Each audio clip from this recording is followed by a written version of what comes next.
Well, just like every YouTube channel, we're obligated to have a packing video since we are traveling a lot. We're finally starting to feel like we've got the hang of it and like we're doing it somewhat the right way. So we figured we'd share some of our tips with you, but we're also gonna share some ways that we messed up and what we hope that you will do so that you don't face the problems that we have had.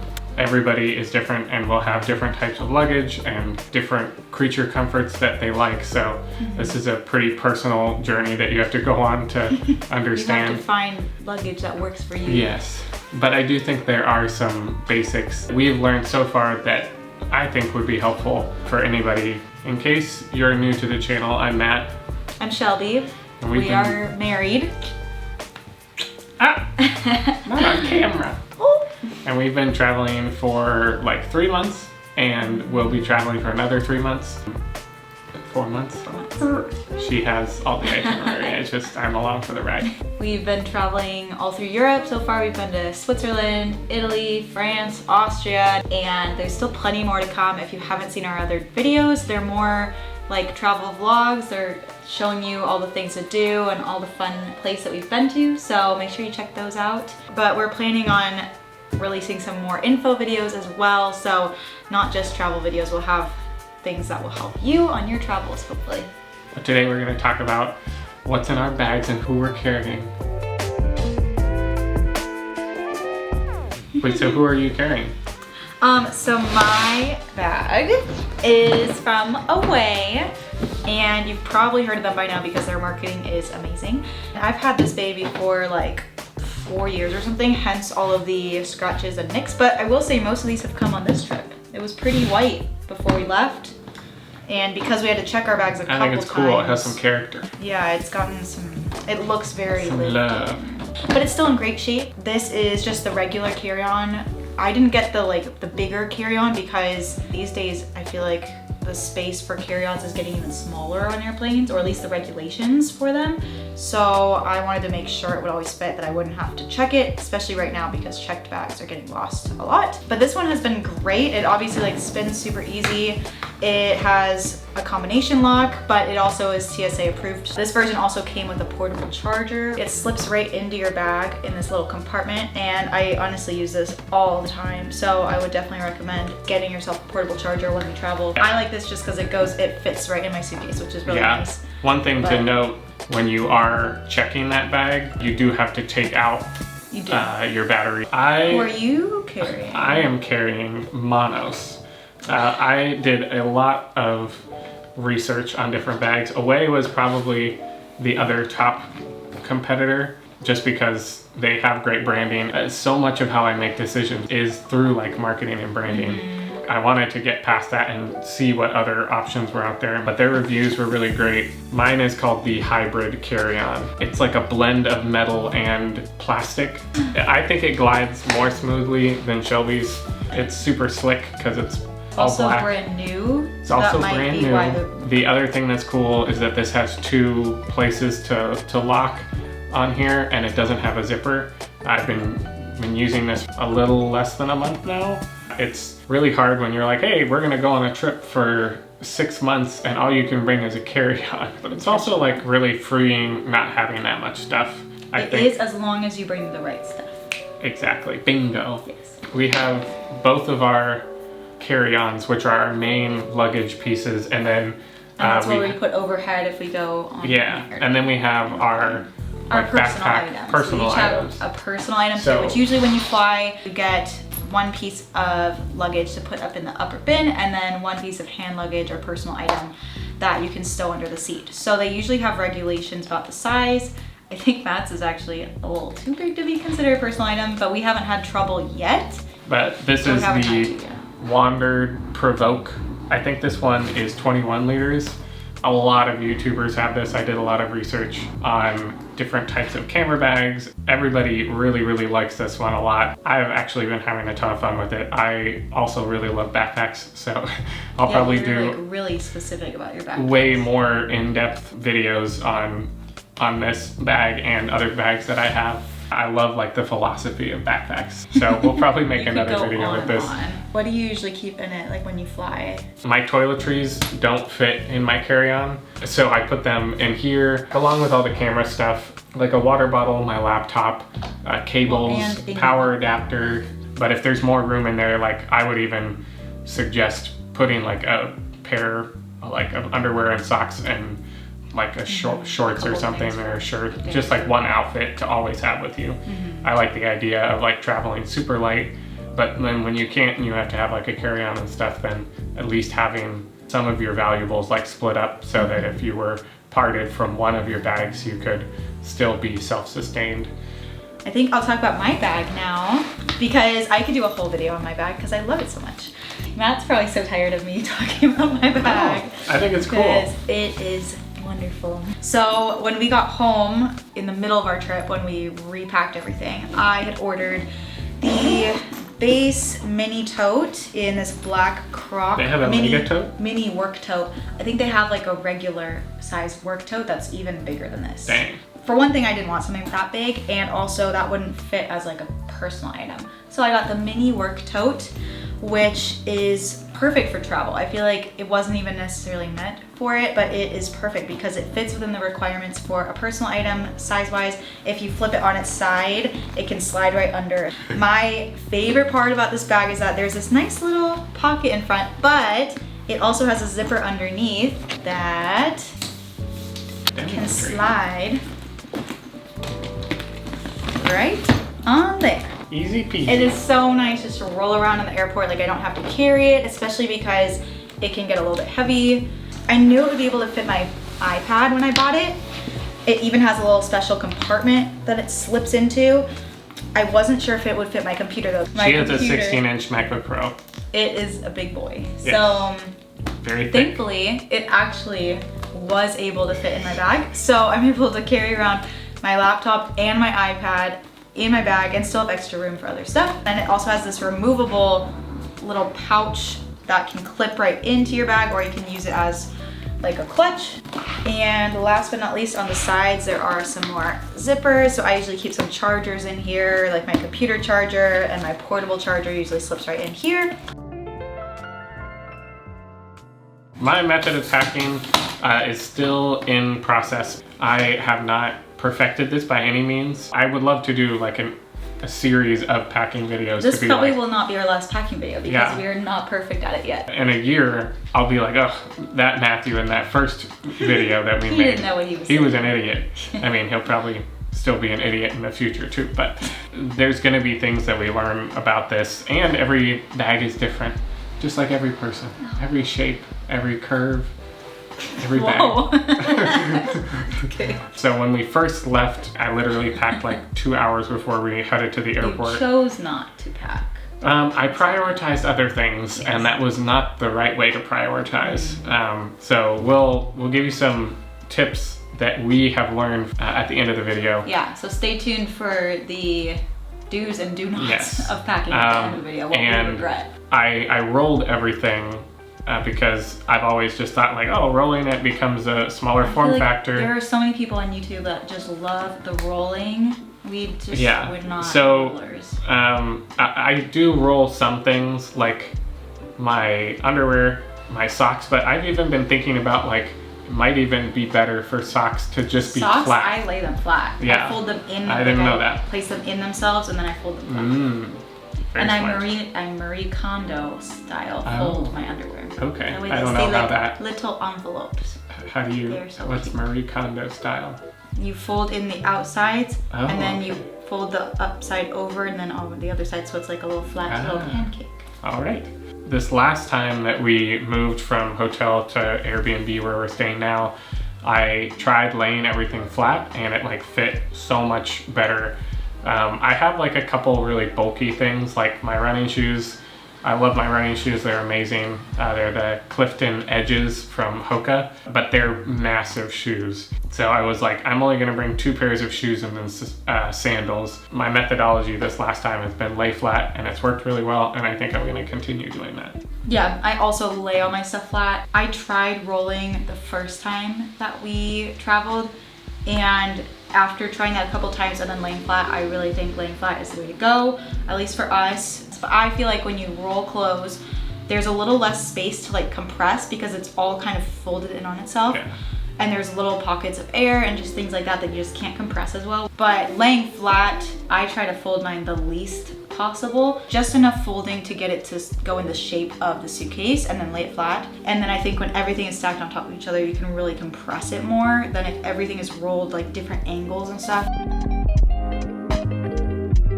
I tried packing cubes the first half of the trip and I truly just felt like they added more space, or rather like took away space that I could use. Like even though they're pretty thin, it's hard to really pack them to the brim, so there's usually like a little extra wiggle room that like you're not using.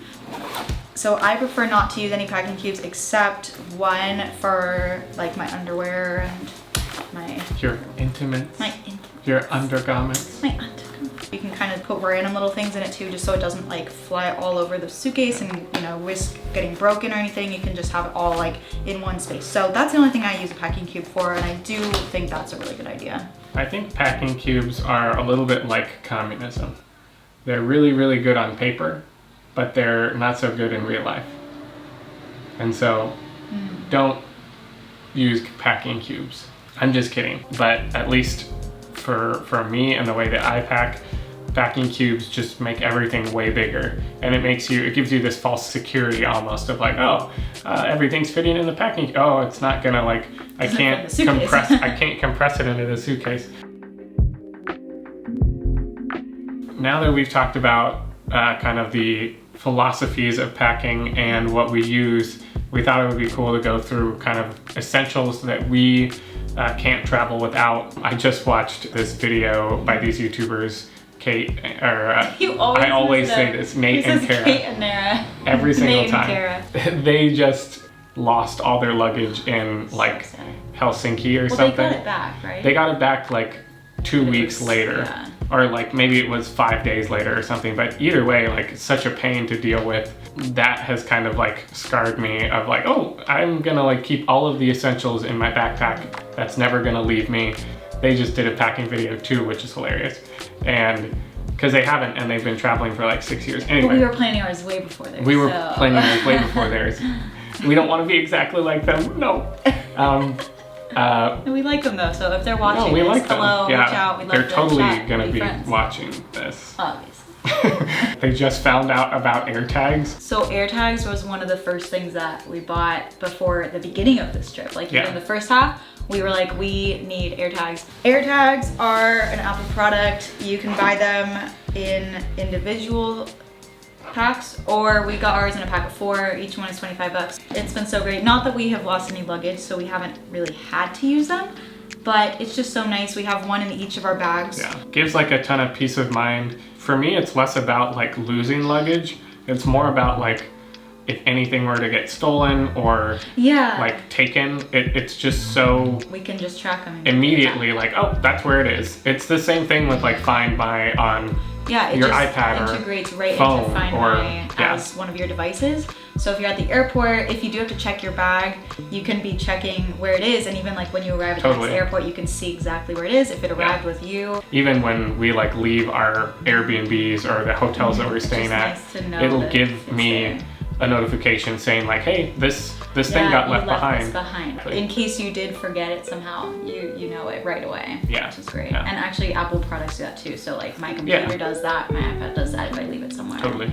Yeah, just slip it in a pocket, especially something discreet, because if someone did steal it, they might be smart enough to look for something like that. So you don't want it to be obvious. You want it to be like in a hidden pocket within your suitcase. Another one are these travel world power converters or adapters, and they have the EU and UK and Australia and the US on them.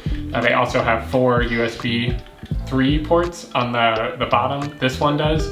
We bought another one that has a USB-C port, which is becoming way more of a prevalent adapter and input because of Apple using USB-C now on all of their charging cables. It's just more efficient anyway. It's nice and small. I keep it in my Wandrd backpack just because I never want to lose it, not being able to charge the camera or the drone or our computers. Multiple things all at once. Totally, yeah. Another thing worth noting about this is that when we first left, we had bought this one and another one that was technically a converter. So this one is just an adapter, meaning that it takes your plug and adapts it to European or UK plugs. It doesn't change the wattage.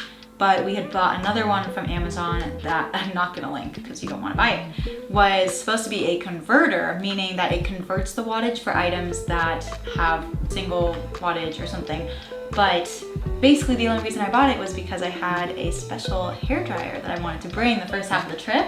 And hair dryers, pretty much any hair dryer, is going to need a converter, not just an adapter, because the voltage is different. So I bought this other converter and it melted my hairdryer. So maybe don't do that. I would just recommend just making sure your electronics... Maybe don't melt your hairdryer. Make sure your electronics are, I think it's dual voltage. I'd have to check on that. But whatever the EU requires, make sure it's that, so that you just need an adapter, not a converter. I would suggest just to use the hair dryers that they have. If you can, just don't bother with it. You don't want to lose your appliance. Yeah. Well, I think that's like another travel tip and part of like travel philosophy. The things that you will most likely have the most access to, don't bother like packing those things. If you're staying in a hotel or an Airbnb that has like extra towels or that has a hair dryer. I've seen like travel videos where people are like, I always bring salt and pepper. And I was like, what are you talking about? Like, why in the world? Like, it's like, unless you really have this special salt. Unless you're literally camping, maybe. I just thought that was hilarious. I was like, my 10 essentials. It was like salt and pepper. And I was like, there's nothing wrong with that, but it is kind of weird. Like everyone uses salt and pepper in the world. Yeah. You're never gonna go somewhere and you're like, what is salt? Yeah. We don't have that here. So I just got done saying like, you don't need to bring towels. Well, but this is like a beach towel. This is like a beach towel, but you can also use it if you are in need of like... If you are staying at a hostel, like we stayed at a hostel and they did not give us towels, so we needed to use And these ones are from Nomadix. They have cool designs. They're pretty comfy. They are pretty absorbent. They're super absorbent. I've found that the other side, the non-patterned side, is the really absorbent side. So I usually dry off on that side. The other side is just But they're super small. When we were in Positano, they didn't want us taking the hotel towels down to the beach, which makes sense, but they would have charged us extra to use their beach towels. So luckily we had our own towels. We just got to go down to the beach and use those. This is one of my essentials, this sweatshirt, because you never know when it's going to be a little chilly, and I keep this in my backpack as well. You never know when you're gonna get on a flight and it's cold or hot. Always good to have at least one cozy layer. I didn't bring one. So I caved and I bought this adorable Oxford sweater. So everywhere I go now, I'm an Oxford girl. I have no other choice.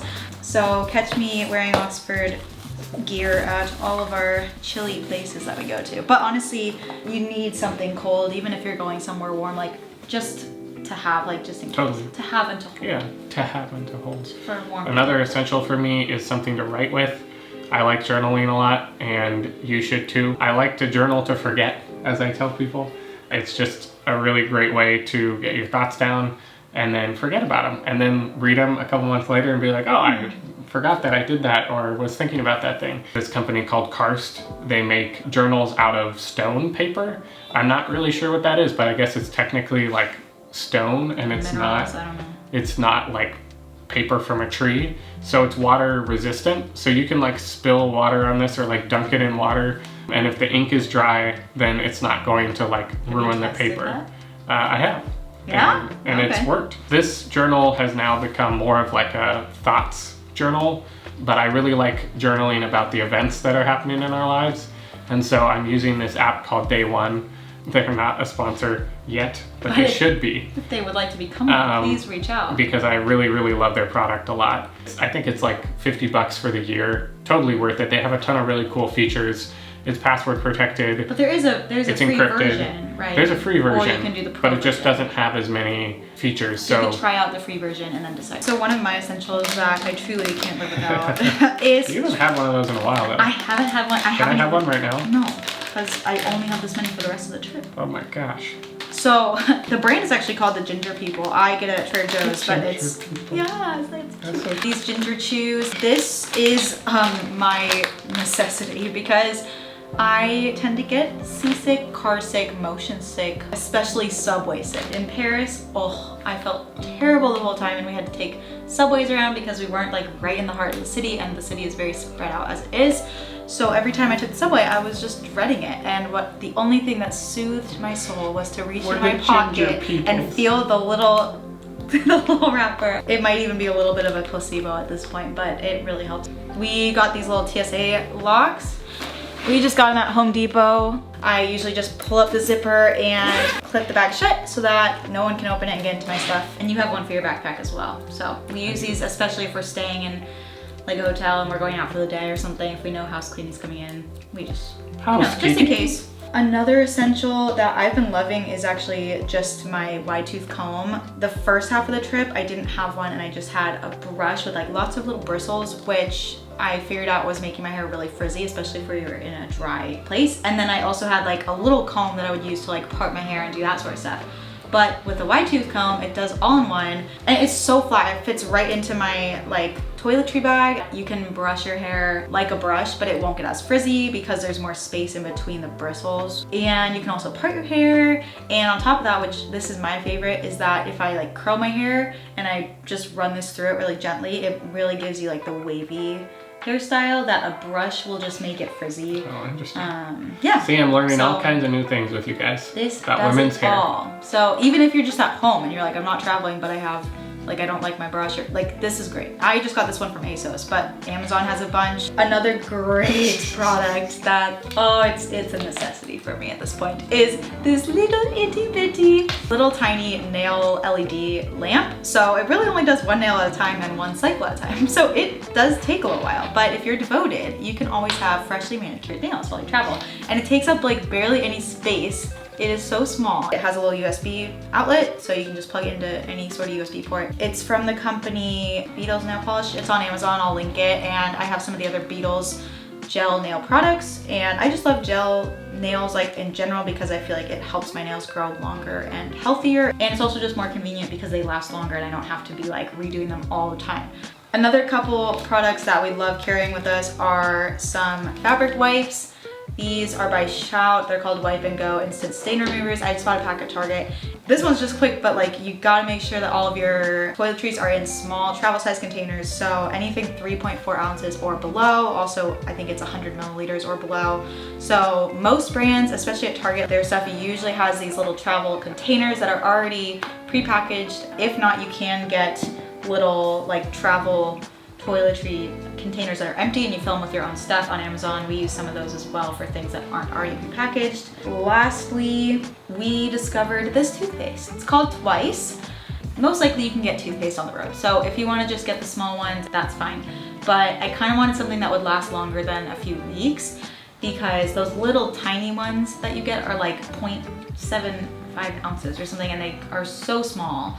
But then if you go up in size, they're like 4.5 ounces or something and the airplanes won't let you take it. So I was frustrated that there wasn't an obvious 3.4 ounce toothpaste that's like good for travel, but also long enough to last you more than a couple days. So I found this brand called Twice. It's great that it is exactly 3.4 ounces. So we each have one. We know that we can take it on airplanes, but that it'll also last us a good amount of time. So if you're still with us, thank you for sticking through that. I don't even know if I'm still with us. We're gonna end this video sharing our concluding thoughts about packing, the things that we feel like we did poorly and what we wish we would have done and what we hope that you will take away from this video. I think the biggest like packing philosophy thing for me, because I prioritized other things like hanging out with friends and that was very important, but I didn't prioritize discovering how to pack well, especially with a new bag that I had never used before. Yeah. And like the biggest advice that I want to give myself in the future right now is that just doing iterations of packing. We do this in so many other disciplines in life, like writing. You get notes from people, you share ideas, then you write another draft, and then you submit that. So basically, like, try it several times, even though, yeah, you'll have to pack and unpack. Yeah. If you just throw it all in once, you may not recognize, like, you packed a belt. Like, literally the other day, Matt pulls out a belt from his bag. He's like, I brought a belt and I didn't bring any jeans that I would use a belt with. And if I had, like, that Saturday before, or Sunday before. Even like Wednesday. Been like, I'm gonna just pack, and I'm gonna pack everything and see what that turns out like. Then there's no pressure to like get it right. There's no pressure to you're like figuring out the puzzle. And that's the same thing with like anything that you do iterations of. It's just like start earlier than you think you will need to, because it'll take longer than you expect. And I'm sure a lot of you guys do that already. I would imagine it's the same thing with like playing sports. Like you want to do all the training months and months before the big championship game. You don't want to like be cramming at the end. Like you want to just chill and relax the last couple of days before you have to go travel. Like you don't want to be stressing out about all the things you forgot to do. So lean into the idea of drafts. Prioritize packing early, and then don't be too hard on yourself, because at the end of the day, you're probably traveling for like 2 weeks. Yeah. And then you'll get to go home. Yeah. And then you'll have your whole closet full of stuff. But then I'd say, like, do you really need all that stuff in your closet? You could live out of a carry-on. Like that's... Absolutely. You should challenge yourselves if you're gonna travel, even just for a short amount, like challenge yourself to practice packing, like maybe one time every day leading up to your trip or something. Like pack and unpack, like also if possible try to underpack, because you're gonna get to where you're going and see things that you want to buy. Totally. Or like souvenirs. And that's part of like the joy of traveling, that you like experience new cultures and new places. In an ideal world, I would have like at least a fourth of this bag like empty, so that I could take home like random little whatevers from the trips that we're having. Well, you guys, thanks for watching this whole video. I know that it was a lot of info. If you guys have any tips or tricks that we didn't mention, if you want to comment in the section below, feel free to, and we'd love to hear the different tips that you have. As always, catch you in the next travel video, and thanks for watching and being a part of this community. I think if you go with packing cubes, then at least make sure you buy some that are